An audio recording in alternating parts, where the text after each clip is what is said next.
Last year I released my first ever YouTube video. Now, a year later, I'm returning to the place that kickstarted my channel, looking back at what has happened since then, and what is in store for the future. Today I'll be returning to Sega World Sydney.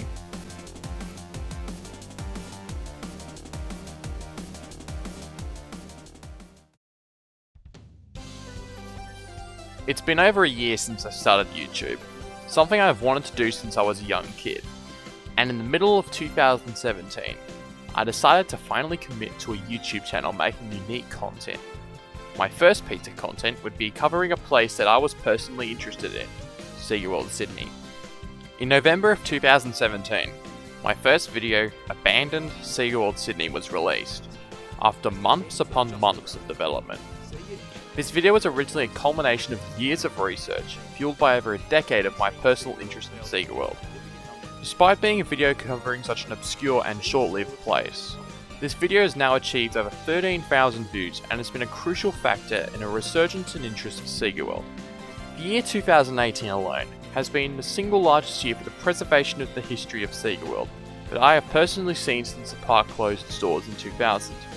And as the creator of the video that kickstarted this, I need to cover exactly what has happened this year. First, the discovery of these statues of Sonic and Sally that once stood in front of the park as a photo opportunity for guests and tourists. Well, actually, they were smaller versions of these statues previously located inside the park. In March of 2018, it was brought to my attention that a pair of derelict Sonic and Sally statues were sitting rotting away in a junkyard in Londonderry, near Windsor, about 50 kilometres northwest of the CBD. I found this one day while scrolling through my Facebook feed. I looked closely at the photo, and it was easy to identify that these were from Sega World. Those poses looked all familiar, as they resembled the famous statues that used to sit outside the park's gates. Now 18 years later, these statues were in a state of disrepair. They were bounded by countless winters, sitting out in the open, rotting away. One of Sonic's arms was gone, his foot damaged, and his paint chipping away, leaving behind unpainted fiberglass. Sally's head, all that was left of her statue, was damaged beyond recognition. When I learned of the existence of these statues, I considered making the trip out to this junkyard to obtain the statues, so I can restore them and donate them to the Powerhouse Museum. However, a project of this magnitude would be far too costly for me, in terms of funds and time, and I gave up on that ambition very quickly. However, fellow gaming YouTuber, Sin Species, had at that point stepped in to try and get the statues. His plan was to obtain these statues, completely restore them to their original 1997 appearance, and donate them somewhere, where they may be on public display once more. But when he went to this junkyard the next day, the response he initially received was quite grim. The wife of the man who owned the junkyard and the statues gave a very firm no in regards to selling them. A few weeks later, he returned to the same junkyard, where he finally got into contact with the owner, who offered the statues in exchange for, and you won't be able to guess it, a vintage Castrol sign from the 60s, which according to him should look like this, an old petrol Bowser's, not the Mario character, these things, used to fill up petrol back in the 50s. So he went and acquired a Castrol sign and returned to Londonderry yet again, but that sign acquisition meant nothing, and the statue still sits there to this day, left to rot in that very junkyard. As of January 2019, nothing else has been heard of these statues, although it is known that these relics of Sega World continue to rot away. The rediscovery of these statues has triggered a massive influx of Sega World related media being released to the public eye. Now there is a Twitter for Sega World related photos, and more unreleased photos from the park are being discovered. Many of them appear on this video. But there is a potential lighter side to the story. In my previous video, I stated that Sega World would likely never be seen again. However, following my reanalysis of the arcade industry after I uploaded that video in November 2017, there lies a scenario that something on the scale of Sega World could open, and potentially soon. Over the last 18 months, the arcade industry in Australia has experienced a rapid resurgence to popularity, re-emerging as what is called a family entertainment centre. Unlike the arcades of the 90s, these modern day arcades heavily focus on prize-based games and other games revolving around winning tickets to redeem for prizes. As a testament to the industry's resurgence, Ardent Leisure began to open playtime centres, across the country at a rapid pace, until Arden sold their bowling and arcade division to Timezone earlier this year. Over at Timezone, they too have undergone rapid expansion. By 2020, Timezone hoped to double the number of locations it had 5 years earlier. Just recently, I got to experience this massive arcade expansion for myself. In light of this industry resurging, a new company, iPlay, entered the arcade market around 2015. They are well established in Queensland, but my new local arcade in Moringa Mall is one of their first centres in Sydney. And it kind of sucks. It's easily the worst arcade in Sydney. There are many better examples of step foot in. Some of these include Timezone Signature Centre and Surfers Paradise, which has completely turned itself around recently, or its Sydney cousin at Central Park Mall, or the former Galaxy World in Market City, which survived that company's collapse and now operates as a Playtime, or the Playtime at Westfield Chatswood in Sydney's North Shore. Arcades are no longer a dying breed. If anything, they are a rapidly growing market. Sega World originally opened in 1997 in a time when arcades held a stigma as a popular spot for crime and a common gathering place for mischievous youth. Back then, Timezone was often nicknamed Crime Zone by the press. But Sega World wished to be something more than just an arcade. It wanted to be a family entertainment centre, hence the many rides and attractions it had. Only problem was that this market didn't exist in the late 90s, and wouldn't exist for another 2 decades. And it couldn't be an arcade either, because its theme park style pricing stopped it from being just another arcade. And the arcade scene in Australia was just about to decline. But what if Sega World opened 20 years later, in the year 2017, at the peak of the rise of the Family Entertainment Centre?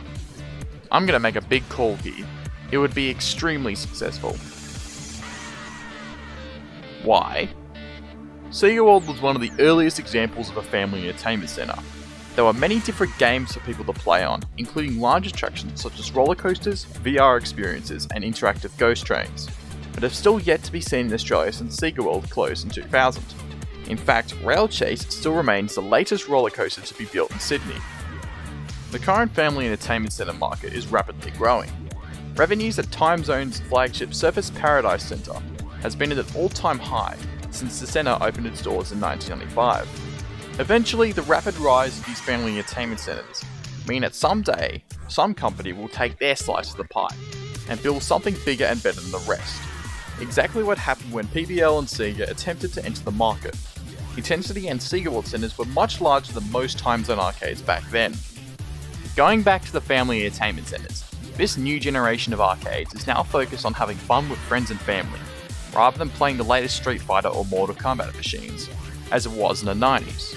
Exactly what Jack Fun had in mind when it started planning for Sega World in 1994, and this can be seen by Timezone's new business model. In an article with the Sydney Morning Herald, Timezone chairman Adam Steinberg said that today's Timezone is not competing against at-home gaming or phone games, it is competing against cinemas and bowling alleys. With the rapid growth of this new market, inevitably each arcade company will try to outdo the other, between iPlay and Timezone. It will devolve into a pissing contest of whose arcade is bigger than the other. That's how competition works. Which is why I believe we may see another Sega World, or something on the scale of it in the next few years, even if it doesn't operate under the Sega brand. The recent exposure triggered by my previous video in Sega World, something which was shrouded in obscurity in the years before, suggests to me that building another Sega branded arcade is a feasible nostalgia-based concept to attract the attention of people born in the late 1980s to early 1990s, who best remember the park, even if Sega is no longer a major publisher in the video game industry, being overtaken by other publishers such as Bethesda and EA. By that point, those people would have families of their own, and may take their kids to experience what they experienced in the late 90s as kids. Luna Park to some extent operates using this mentality. The craze for nostalgia-based things are ongoing in today's society. With the release of the NES Classic in 2016, the release and success of new games based on 90s properties such as Sonic Mania, the remastered Crash Bandicoot trilogy, and the Spyro the Dragon games, and the resurgence of the vinyl record being a few of these trends. More people know of Sega World now than ever, thanks to my video and the exposure of the statues sitting rotting in a junkyard. Onto Sega, have they stopped building arcades? No, in fact recently, Joyful has expanded to China. Sega's own arcade division, Sega Live Creation, are still doing well. albeit all their centres they operate are either in China or Japan, despite their intentions to expand further in Asia Pacific. While I have nowhere near the cash to rebuild Sega World, here is what a new generation Sega World could look like. I drew these plans up in Photoshop and made a 3D simulation of some of the attractions in Planet Coaster.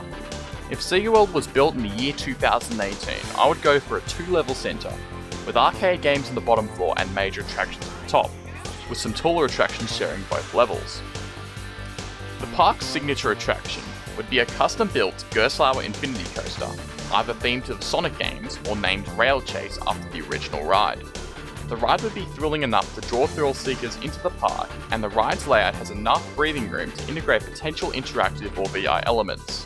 The potential interactivity of the ride could be very similar to Sega's own Veil of Dark coaster at Tokyo Joypalace. Another of the major attractions would be a Sally Corporation Shooting Dark ride named and themed after the original Ghost Hunters attraction. Like the original, this ride would combine interactive media elements and physical props and could utilise modern day technology such as projector mapping. The park would be rounded out with a few of the latest simulators developed by Sega for Joypalace, a large arcade, full-size bowling alley and 4D theatre. You could give it an over-the-top Sonic theme like the original, with Sonic statues strewn around the park at every given opportunity. Sally would have to sit this one out, sadly, due to licensing issues with Archie Comics stopping her from appearing in any piece of Sonic media ever again. If you wanted a purpose-built structure to build the new Sega World, then you need the red cube and blue cone to house it, something which remains recognisable to the public despite being demolished 10 years ago. Slightly evolve it to today's architectural trends, or go with a completely clean sheet and design a brand new building from scratch. But considering Sydney's lack of available land to build new structures, especially in the CBD, I'd want to think that something like this has to be built inside of an existing building. Literally all the major rides that I have mentioned would be Australian firsts in some regard. Keep in mind that while this park is only a concept, perhaps it may inspire some entrepreneur out there that wants to tap into a rapidly growing and lucrative market. My case is that Sega World, as much of a failure as it was, is a concept that could work in today's growing family entertainment centre market. And even if something doesn't open under the Sega name again, one day, we should see something that matches the size of Sega World. Someone out there must be thinking of the former Sega World in the age of the family entertainment centre, and whether or not it should be rebuilt. Sega World is part of a big redevelopment of Sydney's Darling Harbour, which only 14 years ago was a rundown collection of old warehouses and dockyards. Now, with over $1 billion worth of new attractions, including the gigantic IMAX theatre, Darling Harbour is positioned to be a big attraction to the millions of people who will be drawn to Sydney for the 2000 Olympics. And speaking of the Olympics, you never know, this could turn out to be a new event. Olympic Mad Bazooka. Year 2000 Sydney.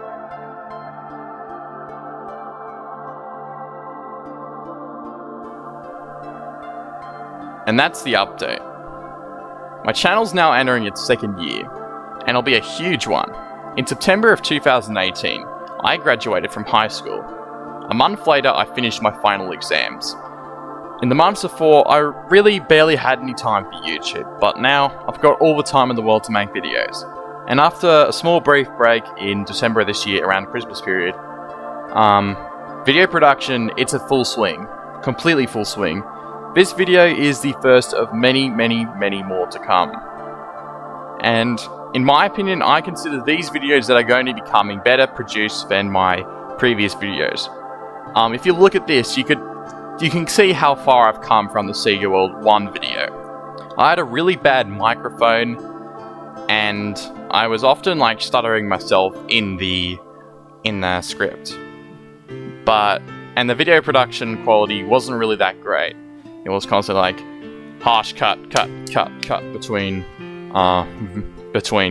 image, and I was actually using images over and over again. But I'm doing a lot of the panning, and I'm actually trying to improve my video editing quality to make this channel as big as I can get. My goal by the end of this year is to have over 2,000 subscribers. I'm already well on my way there, but I'm confident my channel will grow large enough to get that number. So thanks to all my existing fans for sticking around, and I really hope I'm not on this hiatus again, because I guarantee we'll not have a long hiatus between videos. Thank you.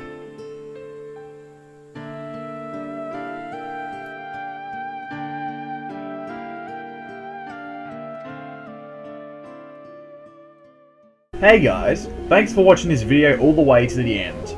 If you are new to this channel and missed out on the last video, click the thumbnail in the video or in the description below. If you enjoyed this video and want to see more, like, comment and press that subscribe button down below. Thank you.